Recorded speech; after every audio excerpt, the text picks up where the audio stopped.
Hey fam, Master Coach G here, thriving after 50, mind, body, soul. And today I want to take a look at something that thousands of people suffer with, and that is arthritis. I'm going to be sharing what causes arthritis. Now, arthritis isn't a single disease. It's a group of conditions that causes joint pain, stiffness, and inflammation. And the most common form of arthritis is osteoarthritis or rheumatoid arthritis. And through that, we are looking at close to over 100 related conditions. So I'm going to break that down for you today. So stay tuned. This is Master Coach G, and I will see you on the inside.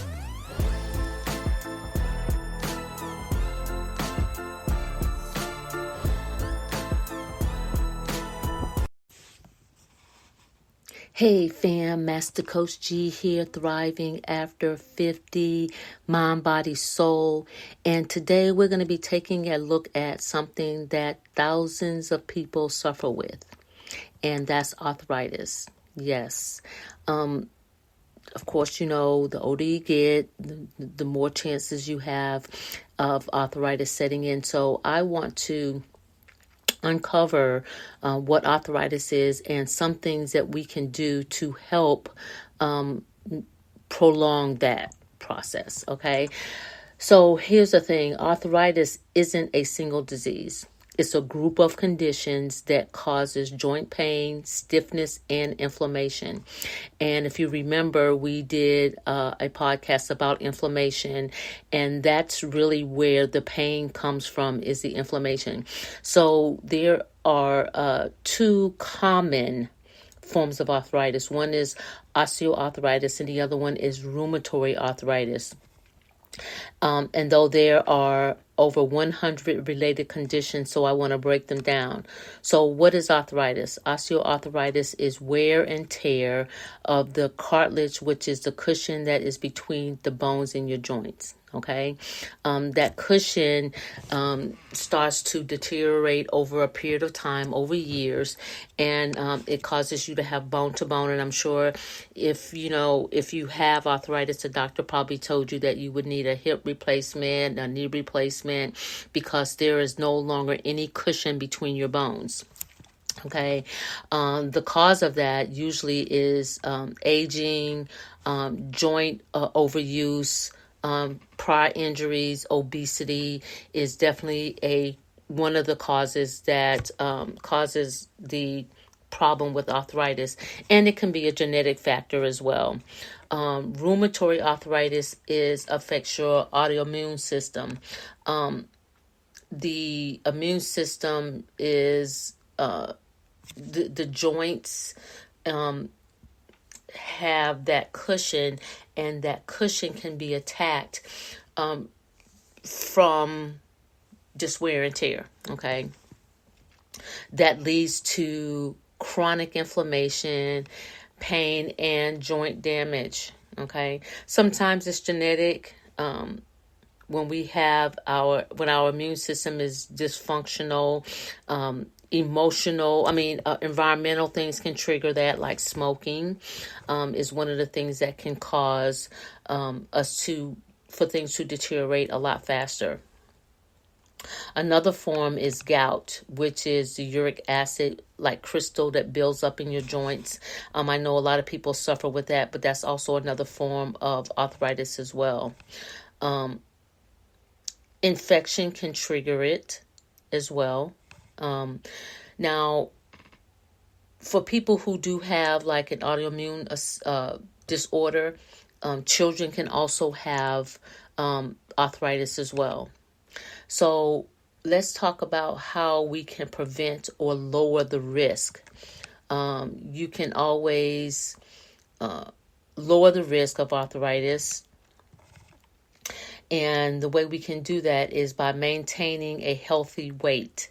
If you see people that are overweight, that has excessive weight, usually the joints, especially in their hips and their knees, that cushion in between deteriorates a lot faster because the weight is pressing down on it, which causes it to deteriorate. So you want to be mindful of your weight, because that is definitely one of the things that can cause you to have for the cushion in between your hips and your joints.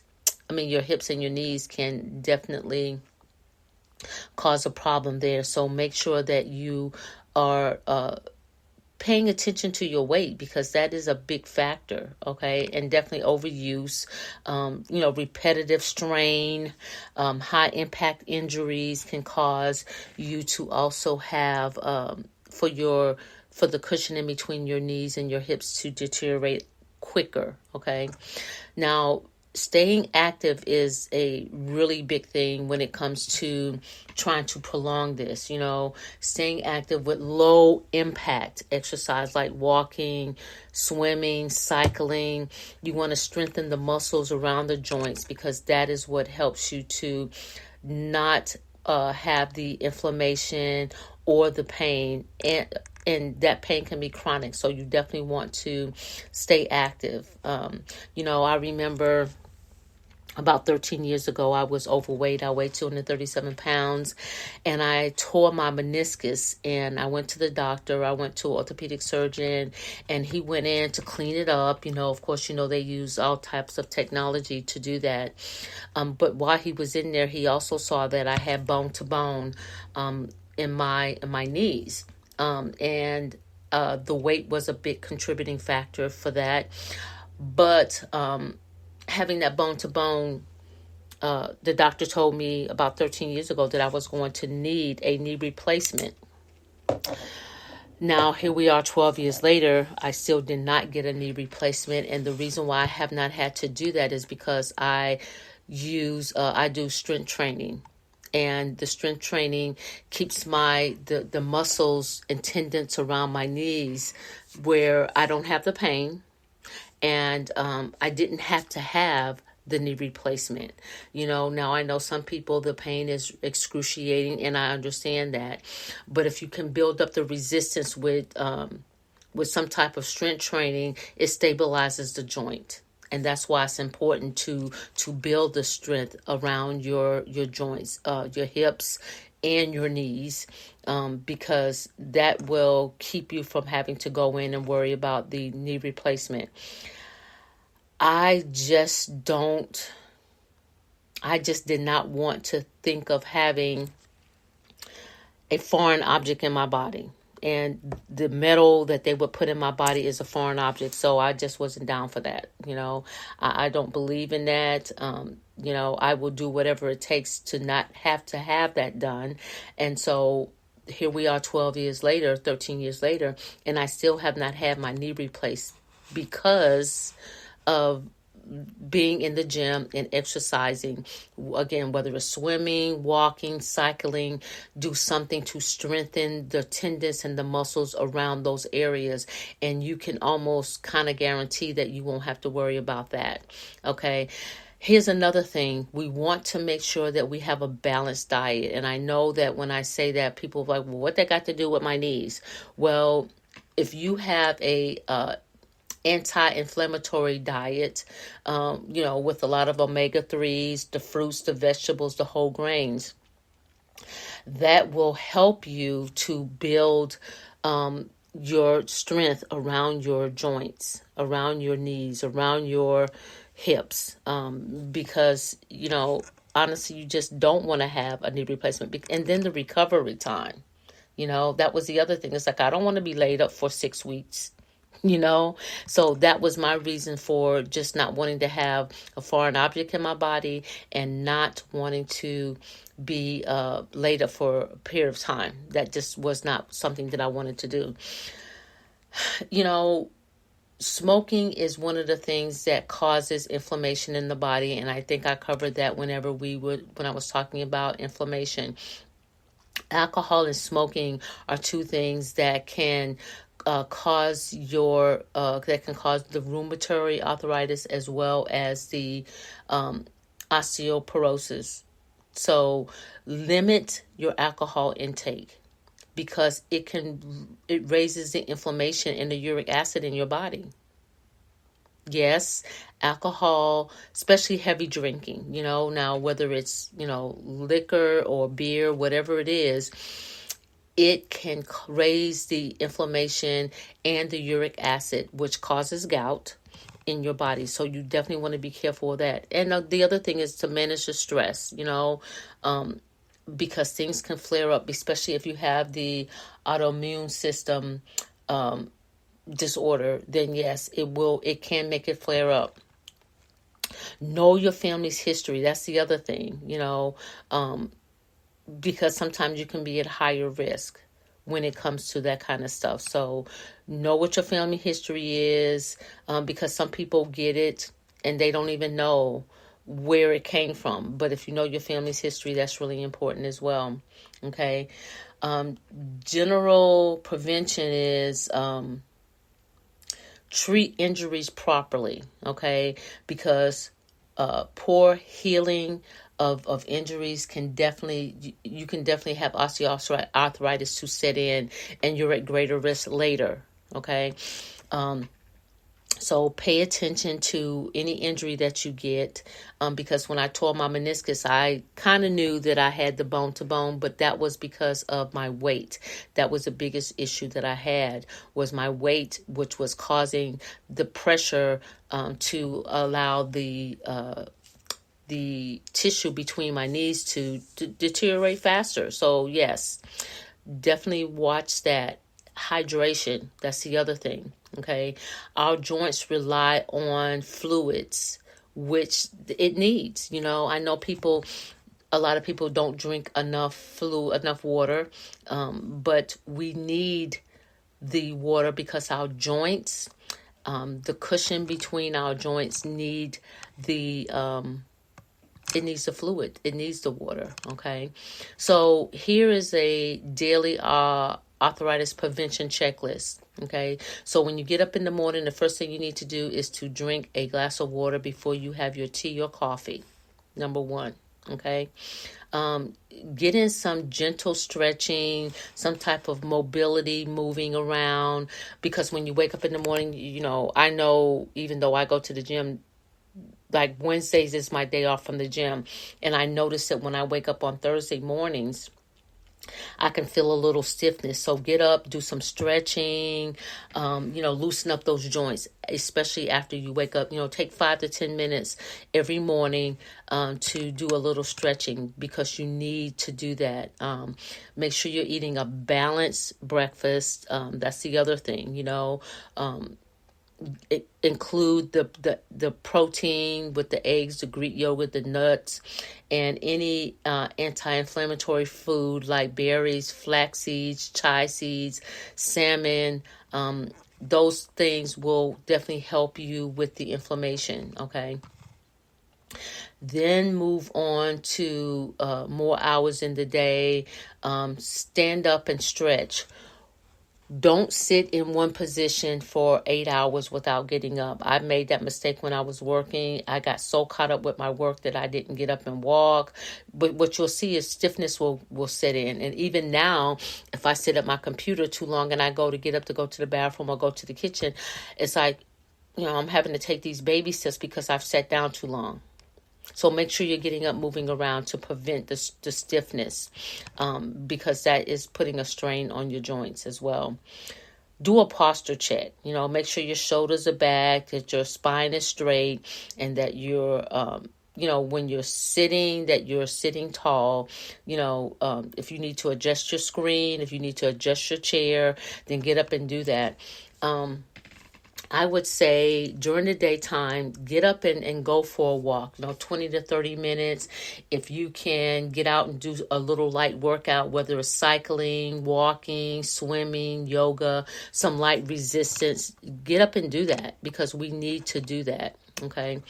An anti-inflammatory lunch is definitely in order here, okay? The veggies, the lean protein, the healthy fats, get those in, especially throughout the day, okay? In the evenings, get in some type of physical activity, whether it's resistance bands, light weights, body weight movements. Years ago, I don't know if most of you that are over 50 will remember Jack LaLanne, because he did calisthenics. So you don't always have to have weights in order to get some type of physical activity in. Do some squats, get some planks in, do some push-ups. Just build the muscle up that's around the joints, so that way you won't have that stiffness, okay? And please limit your alcohol intake. Keep it to a moderate amount, everything in moderation. Especially if you have concerns with gout, and that can be those stabbing pains that you feel, and sometimes it does come from the alcohol. So make sure that you are limiting your alcohol intake. Do it in moderation, okay? Stay hydrated. That is a huge key. Stay hydrated. And anti-inflammatory meals throughout the day is important. Breakfast, lunch, and dinner. You got to have the anti-inflammatory meals, because that definitely helps you to keep down the inflammation. And inflammation can cause so much havoc in our bodies, and we don't even understand what inflammation does. At nighttime, when you're winding down, do some meditation, get your prayer time in, do some breathing exercises, get some light stretching in before you go to bed, to calm down the inflammation that you may have developed throughout the day.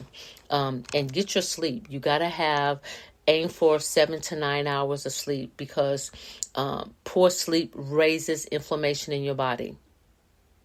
Yep. Sure does. So make sure you're getting your sleep. And, again, it goes back to those principles: the water, the hydration, the sleep, the diet, and the exercise.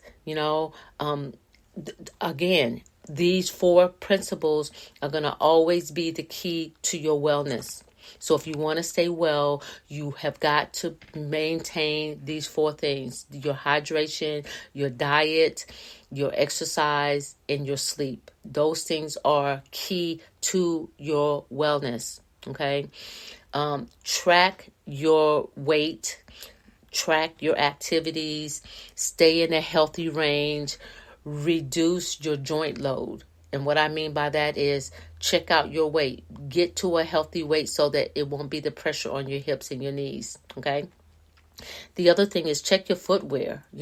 Supportive shoes prevent your knee strain and your hip strain. So make sure that you're wearing shoes that are appropriate. If in fact you do have any type of knee or hip discomfort, I would say check your footwear. Again, the meal prep with the anti-inflammatory meals is vital. Get the green leafy foods, ginger, turmeric, beans, nuts, salmon. Those things will definitely help you to maintain the inflammation levels in your body, because that inflammation is huge in osteoarthritis and rheumatoid arthritis. Because if you notice people that have problems with arthritis, you'll see the swelling. You'll see that their joints are inflamed. You'll see the knee is swollen, or they have problems with their hip. There's inflammation there too. So please, please, please watch the inflammation, because that is key when you're talking about arthritis. Okay? Hey, that's what I have for you today. I hope this episode has added value to your life. If it has, please share it with someone that it may also be a benefit to. And subscribe to my channel, please, please, please, so that every time I drop a new episode, you will be notified. But before I get out of here, as usual, I got to say thank you to all my listeners around the world, here in the United States, Canada, Australia, Russia Federation, China, Mexico, Belgium, Ireland, South Africa, Brazil, Nigeria, United Kingdom, Germany, France, Bangladesh, Ukraine, Kuwait, India, Hong Kong, Dominican Republic, Philippines, Barbados, Saudi Arabia, Spain, Japan, Netherlands, Pakistan, Indonesia, Portugal, Singapore, Peru, and we just added Samoa. And I didn't even know where that was. I had to go look it up. It's way, way out in the ocean. It's an island, and it's beautiful. But anyway, we just added them. Thank you for listening. I appreciate each and every one of you. Thank you for joining me here on Thriving After 50, Mind, Body, Soul. This is Master Coach G, and I will see you on the next level.